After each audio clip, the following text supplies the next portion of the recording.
Wasiirka Arrimaha Gudaha Koonfur Galbeed ayaa maanta magaalada Marka ka daafuray mashaariicyo horumarineed oo loogu talagalay magaalada Marka iyo nawaaxigeeda. Furitaanka mashaariicdan waxaa goobjoog ka ahaa Gudoomiyaha Gobolka Shabeellaha Hoose waxayna isugu jiraan caafimaad, waxbarasho iyo shaqo abuurka dhalinyarada.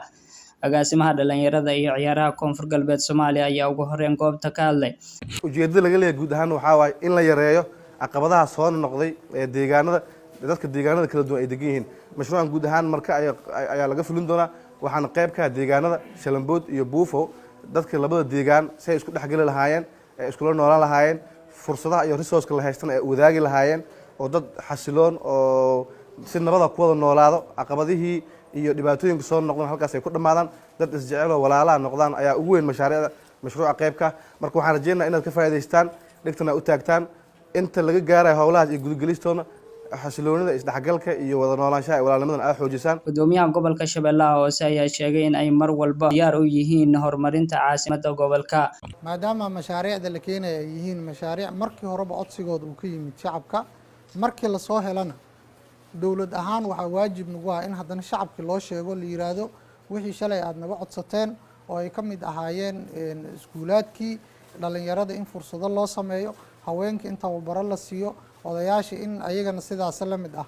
bulshada ay isku hayaan oo nabadda ay ka shaqeeyaan in la idinla wadaago la yiraahdo mashaariicdii waa keenay wixii kale dhiman haddana inaan maaragtay waqti kale markii aan soo helno haddana aan idinla wadaagno. waxaan aad ugu faraxsanahay wasaaradaha kala duwan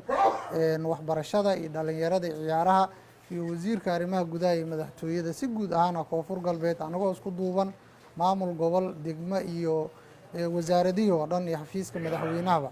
in Marka mashaariicda ugu badan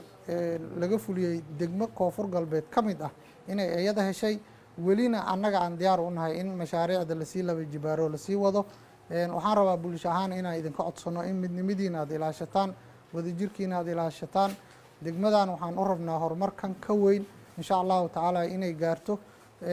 waa caasimadii gobolka Shabeellaha Hoose degmooyinka oo dhan in ayada isku xirtaa la rabaa. Wasiirka Caafimaadka iyo Wasiir Ku-xigeenka Barashada ayaa faahfaahin ka bixiyay furitaankan mashaariicdan horumarineed. waxaan la soconaa baahiyo badan inay ka jiraan oo dhanka arrimaha bulshada ah waxbarashada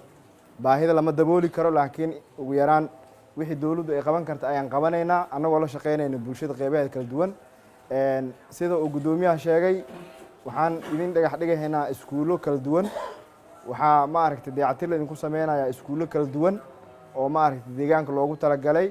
guud ahaan waxaan ka warqabnaa waxbarashada Koonfur Galbeed inay meel fiican hadda ay marayso. waxaan rabnaa marka safarkeena ku jiro in mashruuc aan furno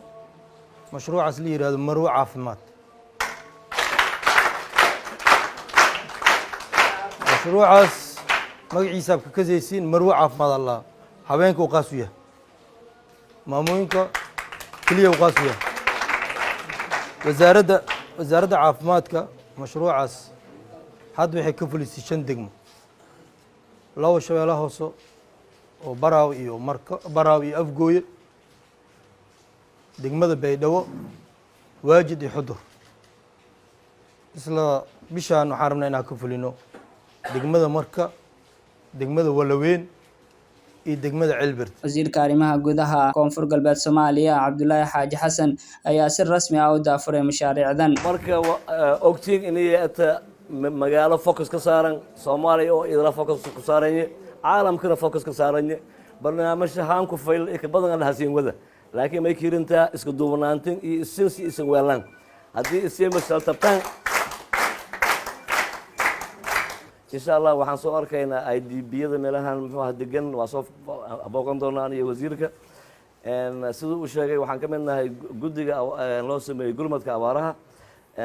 waxaan tagnay Xudur Baydhabo IDB-yada intan waxaan rabnaa wixii jooga inaan aragno dhibaatadoodna aan ka warbixino oo aan ka hadalno insha Allah hadda mashruucyadii laydin waday waa noo furan yihiin.